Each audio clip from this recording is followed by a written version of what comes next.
अस्सलाम वालेकुम friends, welcome back to my channel. I hope आप सब खैरियत से होंगे और दुआ है कि आप सब अपने प्यारों के साथ एक सेहतमंद ज़िंदगी गुजार रहे हों।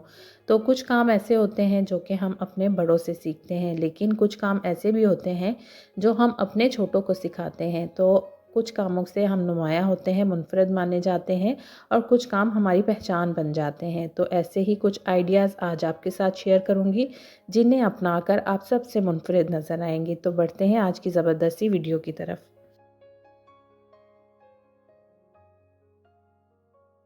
डेली रूटीन में हमने कोई ना कोई ज्वेलरी अपने हाथों में पहनी होती है। अब जैसे कि मेरी ये रिंग है जो कि हर वक्त तकरीबन मेरे हाथ में रहती है। लेकिन सम टाइम्स हम जब किचन में काम कर रहे होते हैं तो कुछ ऐसे काम होते हैं जिसमें हमें अपनी रिंग वगैरह रिमूव करनी होती है, वरना ये ख़राब हो जाती है।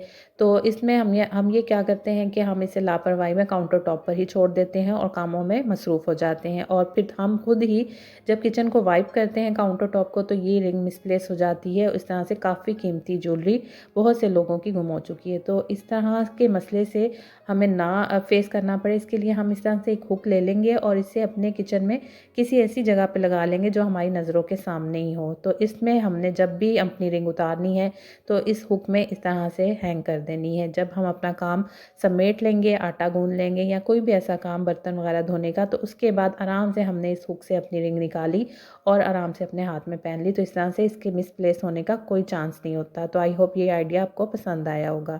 सेम इसी तरह से हमारे घरों में ग्लासेस तो किसी ना किसी को लगे ही होते हैं और इस तरह के बॉक्स मिलते हैं, उनके साथ ग्लासेस तो हम यूज़ कर लेते हैं, लेकिन ये बॉक्स ऐसे ही पड़े रह जाते हैं, किसी भी यूज़ में नहीं आते। तो इसके लिए मैं क्या करती हूँ कि इन बॉक्सेस में रख लेती हूँ अपनी डेली वेयर की ज्वेलरी, जो कि मुझे कहीं आने जाने में पहननी होती है।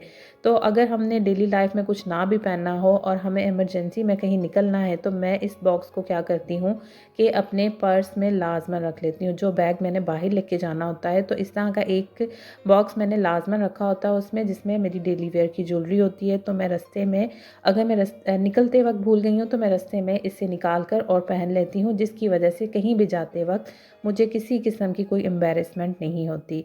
तो इसी तरह से बढ़ते हैं नेक्स्ट आइडिया की तरफ कि जब हम बर्तन धोते हैं तो जो पतीलियाँ वगैरह होती हैं वो हम ज़्यादातर इस तरह से काउंटर टॉप पर धोते हैं, सिंक के पास।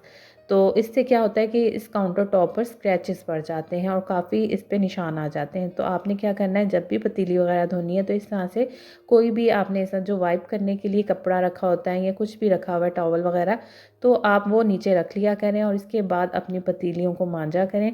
तो इस तरह करने से ये होगा कि आपकी पतीली भी धुल जाएगी और आपका जो काउंटर टॉप है वो भी ख़राब नहीं होगा। और इस तरीके से जब आप हैवी से हैवी बर्तन भी धोएंगे तो आपका काउंटर टॉप बिल्कुल भी ख़राब नहीं होगा और आसानी से आप इसे वॉश कर सकेंगे। बढ़ते हैं नेक्स्ट आइडिया की तरफ। अब हमारे घरों में कुछ ऐसे कड़े वगैरह बैंगल्स पड़ी होती हैं या कुछ ऐसी वॉचेस होती हैं जो कि होती तो न्यू हैं लेकिन ख़राब हो चुकी होती हैं, या कुछ ऐसे बैंगल्स होते हैं जिनसे हमारा दिल भर चुका होता है। अब जैसे कि मेरी ये वॉच है, देखने में बिल्कुल न्यू लग रही है लेकिन ये ख़राब हो चुकी है और इसी तरह पड़ी हुई है।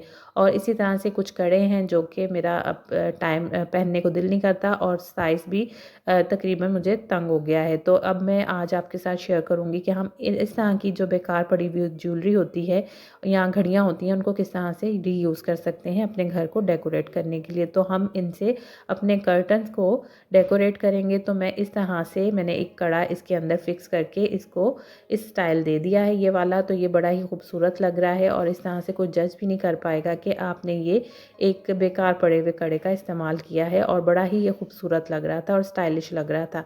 तो इस तरह से आप अपने बेकार पड़े हुए कड़ों को, जिनसे आपका दिल भर चुका है या आपके साइज़ तंग हो चुका है, इस तरह से डेकोरेट कर सकते हैं। सेम इसी तरह से ये जो वॉच मेरी ख़राब पड़ी हुई थी, इसे भी मैंने इसी तरह से उसी स्टाइल से सेट किया है। तो दोनों ही बड़े ही खूबसूरत और स्टाइलिश लग रहे थे।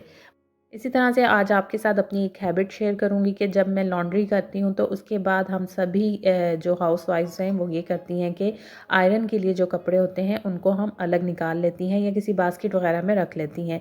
तो जो इस तरह की शर्ट्स होती हैं जो कि हमारे मेल हजरात, हस्बैंड्स हो गए या जो भी घर के मर्द हजरात होते हैं वो ऑफ़िस वगैरह जाने के लिए पहनते हैं, तो जब हम इन्हें आयरन करने वाली बास्केट में रख देते हैं तो ये बड़ी बुरी इन पे रिंकल्स भी पड़ जाते हैं और स्पेशली इनके कॉलर्स बिल्कुल अपनी शेप खो देते हैं, बिल्कुल ख़राब हो चुके होते हैं, जिसकी वजह से काफ़ी बातें भी सुननी पड़ती हैं और फिर इन शर्ट्स को पहनने के लिए कोई भी तैयार नहीं होता। तो मैं क्या करती हूँ कि एक हैंगर ले लेती हूँ और उस हैंगर में जब मैंने लॉन्ड्री कर ली है और अभी मेरे पास आयरन करने का टाइम नहीं है, तो मैं एक ही हैंगर में सारी शर्ट्स को हैंग कर लेती हूँ जो कि मैंने इस्त्री करनी है। मैं किसी बास्केट में इन्हें नहीं रखती, इसीलिए इनकी जो कॉलर्स हैं वो बिल्कुल भी डी शेप नहीं होते हैं और अपनी खूबसूरती नहीं खोते।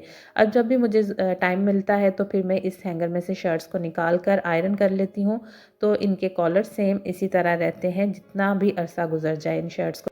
आज के आइडियाज़ अगर आपको पसंद आए तो मेरे चैनल को सब्सक्राइब कीजिएगा, लाइक कीजिएगा, फ्रेंड्स और फैमिली के साथ शेयर कीजिएगा। दुआ में याद रखिएगा अपना और अपने प्यारों का ख्याल रखिएगा। मिलूँगी नेक्स्ट वीडियो में, तब तक के लिए अल्लाह हाफ़िज़।